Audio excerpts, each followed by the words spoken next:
Assalamualaikum warahmatullahi wabarakatuh. Apa kabar sahabat-sahabat Irjus Anak Farid, sahabat-sahabat mahasiswa sejak dari Sabang sampai Merauke ya. Pada kali ini kita akan membahas tentang penalaran.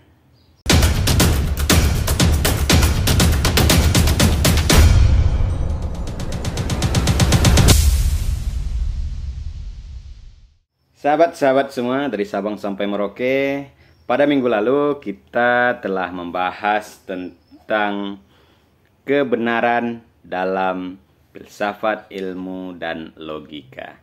Jadi pada pertemuan kali ini kita akan membahas tentang penalaran. Jadi apa itu sebenarnya penalaran? Karena kita sering mendengar nalar, orang berkata nalar, berbicara tentang nalar. Nah, jadi kita kali ini akan mengupas tentang apa itu sebenarnya penalaran.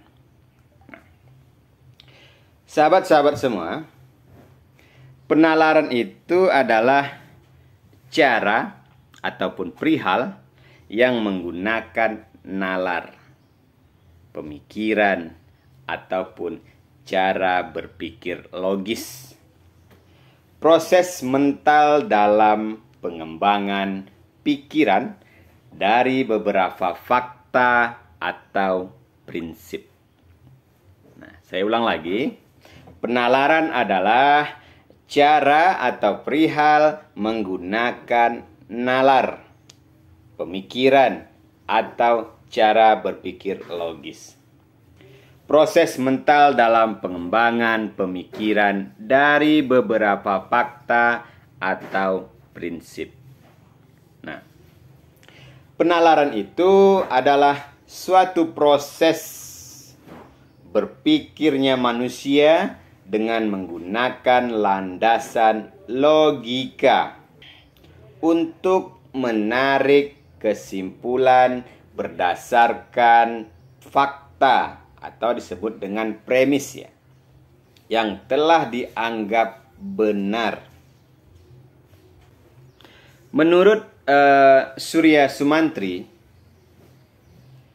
penalaran adalah suatu aktivitas berpikir dalam pengambilan suatu simpulan berupa pengetahuan. Nah, sedangkan menurut Wikipedia, penalaran adalah proses berpikir yang bertolak dari pengamatan indera atau pengamatan empirik yang menghasilkan sejumlah konsep dan pengertian. Sedangkan menurut Kamus Besar Bahasa Indonesia, penalaran adalah cara ataupun perihal menggunakan nalar, pemikiran, atau cara berpikir yang logis, jangkauan pemikiran. Nah, jadi itu menurut pendapat dari para ahli dan menurut kamus ya. Nah, hal yang mengembangkan atau mengendalikan sesuatu dengan nalar dan bukan dengan perasaan atau pengalaman proses mental dengan mengembangkan pemikiran dari beberapa fakta atau prinsip. Penalaran itu merupakan suatu proses berpikirnya manusia untuk menghubungkan fakta-fakta ataupun data yang sistematik menuju suatu kesimpulan berupa pengetahuan. Nah, dengan kata lain, penalaran disebut juga dengan konklusi. Nah, terdapat dua jenis metode penalaran, yaitu penalaran deduktif dan penalaran induktif. Yang pertama, penalaran deduktif. Penalaran deduktif itu adalah cara berpikir untuk menarik kesimpulan dari pengamatan terhadap hal yang bersifat partikular ke dalam gejala-gejala yang bersifat umum atau secara universal. Nah, sehingga dapat dikatakan bahwa penalaran ini bertolak dari kenyataan yang bersifat kompleks dan umum. Penalaran induktif adalah penalaran yang mengambil contoh-contoh khusus yang khas untuk kemudian diambil kesimpulan yang lebih umum. Itulah metode induktif. Sedangkan yang keduanya yaitu metode deduktif. Penalaran deduktif adalah suatu kerangka atau cara berpikir yang bertolak dari sebuah asumsi atau pernyataan yang bersifat umum untuk mencapai sebuah kesimpulan yang bermakna lebih khusus.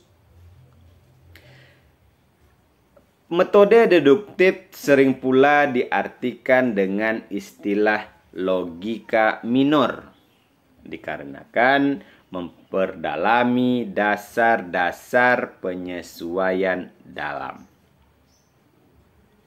Nah, kemudian yang ketiga itu adalah metode campuran. Metode campuran adalah paragraf yang diawali dengan mengemukakan kalimat utama, kemudian didukung oleh kalimat-kalimat penjelas, dan diakhiri oleh kesimpulan pada bagian akhir paragraf. Dan kata lain, paragraf ini memiliki dua kalimat utama. Jadi dalam metode dalam penalaran itu, yang pertama adalah metode induktif, yang kedua adalah metode deduktif, dan yang ketiga adalah metode campuran. Nah, dalam metode penalaran itu juga dikenal dengan silogisme, antinem, generalisasi, dan analogi. Ini masuk dalam analogi. Penalaran ya, masuk dalam penalaran. Nah, kita akan coba melihat apa itu sebenarnya silogisme, apa itu antinem, apa itu generalisasi, kemudian apa itu analogi. Sehingga nanti kita akan bisa memahami sebenarnya apa maksud dari makna tersebut, sehingga kita bisa menerapkan dalam kehidupan sehari-hari. Nah, yang pertama itu adalah silogisme ya. Silogisme itu adalah menarik kesimpulan. Dalam silogisme tersebut disebut dengan penarikan kesimpulan yang sah, sahih, valid, absah, ataupun current. Jadi penarikan kesimpulan dalam silogisme disebut dengan penarikan kesimpulan yang sah, atau sahih, atau valid, atau absah, ataupun dengan bahasa lainnya yang sama dengan makna dengan sah, absah, dan valid tersebut. Hal ini sesuai dengan pernyataan dari Gire yang pada tahun 1984 yang mengatakan bahwa setiap argumen di mana kebenaran dari premis-premisnya tidak memungkinkan bagi kesimpulan untuk salah disebut dengan argumen yang sah atau valid. Nah, silogisme ini juga dibedakan atas letak medium dalam premisnya. Yang pertama itu adalah silogisme kategorik. silogisme kategorik, ya, yang semuanya posisinya merupakan proposisi kategorik. Kemudian yang kedua, silogisme hipotetik.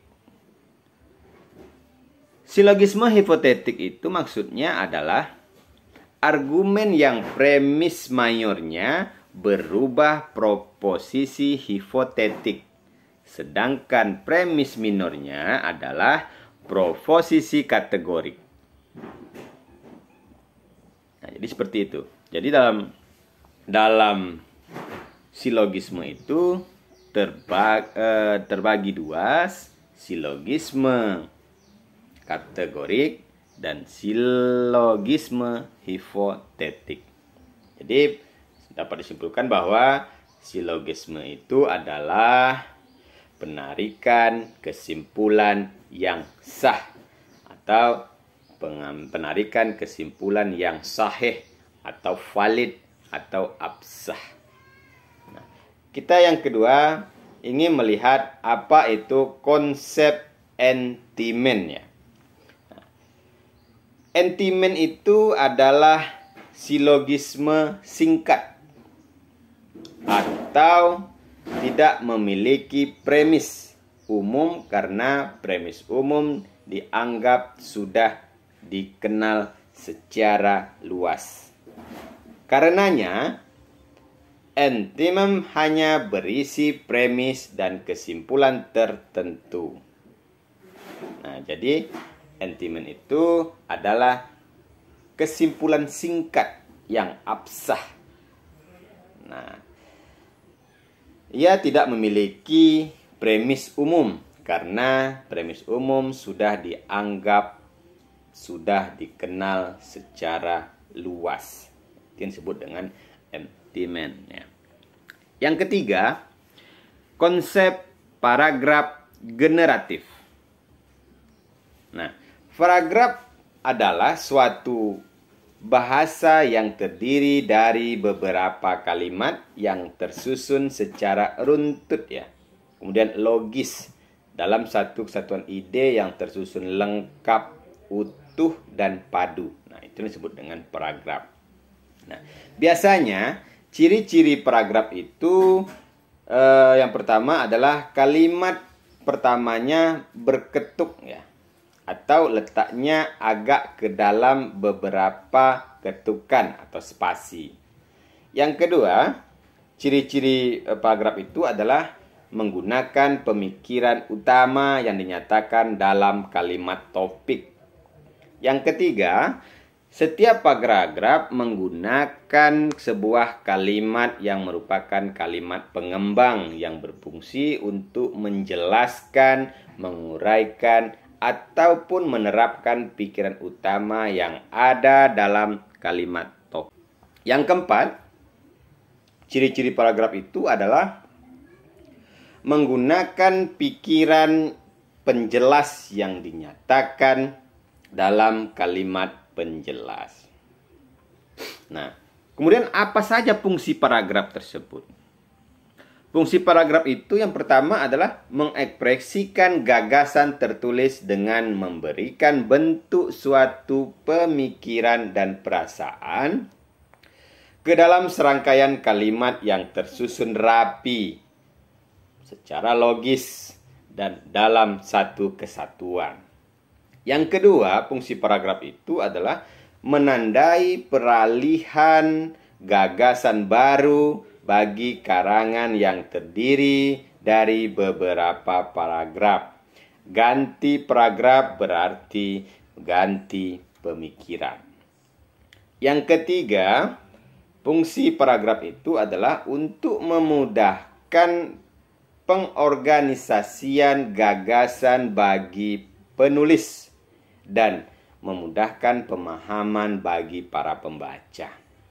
Yang keempat, fungsi paragraf itu untuk memudahkan pengembangan topik karangan ke dalam satu satuan pemikiran yang lebih kecil.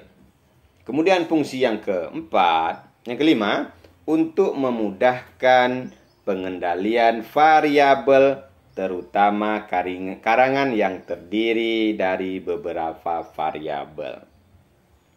Nah, kemudian kita ingin melihat konsep analogi ya.